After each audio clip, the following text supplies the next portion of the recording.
Several years ago, I was officiating at a wedding that was a result of a prearranged meeting, basically a setup where friends, having suffered single life of their best buddies, finally decide to set him up with a perfect girl.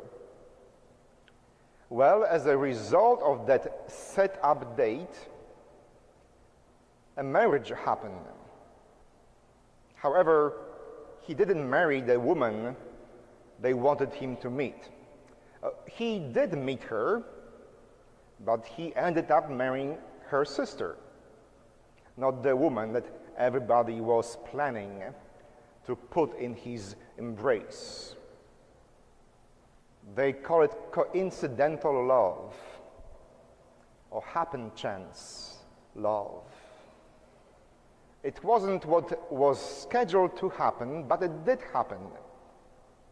And it was a good thing that it did happen. Some people like to stay single-focused. Some people are on the mission. Once you have an agenda, once you have a mission, there are steps from A to Z. And no matter what's happening around you, you just go forward. Life or death around you going on, nope, I am on a mission. I know what I want, I know how I want, and when I want, and I will get it. That's called single focus. When you have a clearly defined agenda or purpose or goal, and you focus all your attention on your efforts on achieving that singular purpose. Something like that was happening in the gospel passage today. Jesus was man on the go. They told him there is a young child, a 12-year-old girl, who is on the deathbed. You can save her. Well, since there was no Uber back then, he had to walk quite a long distance. He was a man on a mission. He was very much rushed because she required his presence and his healing. So imagine how upsetting it had to be to Jesus when he's single focused on reaching that house, when someone else is touching his vestments and making a big commotion. Woman, I am busy, can't you see? This was not his purpose at that moment. He was focused on reaching that girl and helping her before she passes away. And now this woman who is suffering with hemorrhage dares to interrupt his focus and single-minded attention. We can call it coincidental healing or happen chance healing. As a matter of fact, if you go to different Catholic churches this weekend, I guarantee that 90% of those churches will not read the longer passage of the gospel. Most of us priests are lazy and we go for the shorter option. And the shorter option does not include this extra happen chance healing. Because Jesus was focused on reaching the house where a 12-year-old girl was in need of his attention. So if your priest is lazy, go to the Bible and read the whole story. The story has Jesus interrupted. He had to stop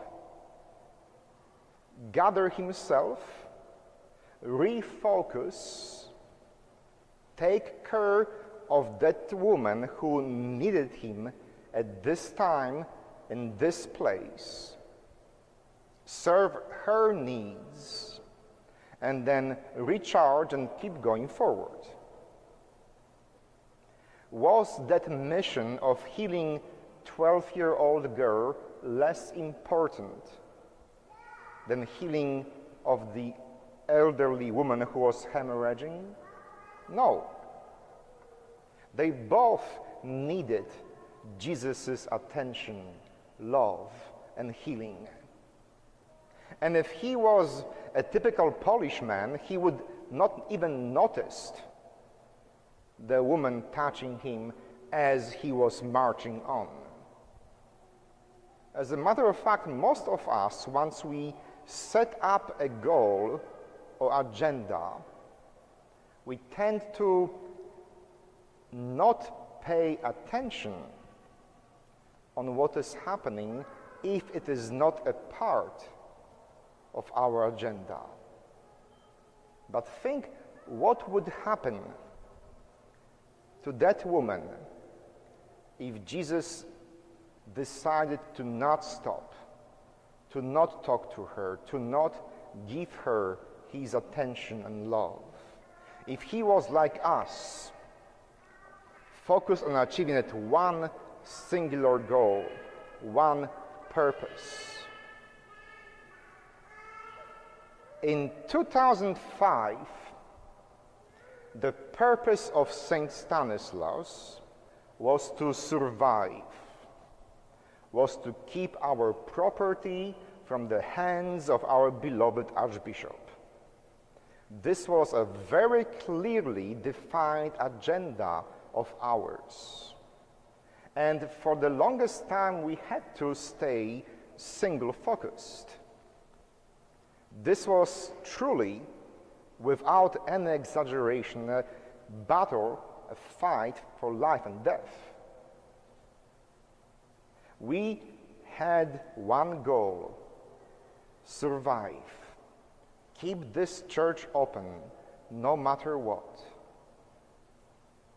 But as we were marching on through all kinds of trials and tribulations, as we were trying to stay single-focused, things were happening right and left that needed our attention, that needed me and all of us to apply ourselves to the people in need, even though they were not a part of our very direct agenda. First, there was a question of married priests. Father Bob, Father Les came to help us, and so we had to pause for a moment our thinking about surviving and fighting the battle of the diocese and have an internal conversation. Do we want these married priests with us or not? Next, of course, there was LGBT people and their relationship and acceptance and celebrating their love here in our church. Next, there was women, deacons and priests. And it seems that one after another, as we were marching on trying to achieve our goal, people right and left wanted and needed our presence, our love, and our attention. Call it happen chance, call it coincidental events, but they are blessed events. Sometimes, even though things and people may not be a part of your clearly defined agenda, they end up being blessing to you. Just like that woman that my friend married, even though she was a sister of the woman he was supposed to get married to. Dr. King used to say that injustice inflicted to one of us is an injustice inflicted upon all of us. When we are focused on our singular agendas, when we try to achieve our very important goal, we cannot become blind to other issues and agendas that require our presence, love, and assistance.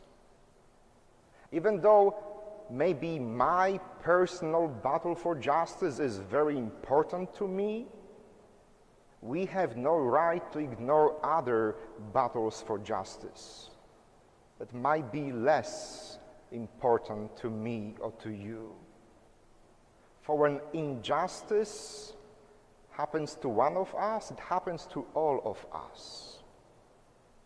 So no matter what your goal or agenda may be today, don't get too irritated, don't get too annoyed when God puts on your path someone like this woman from the gospel today.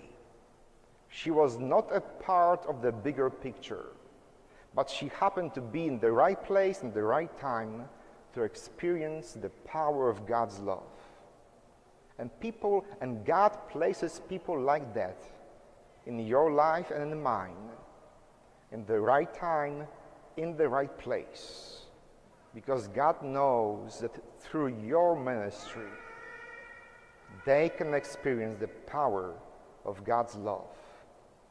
Amen.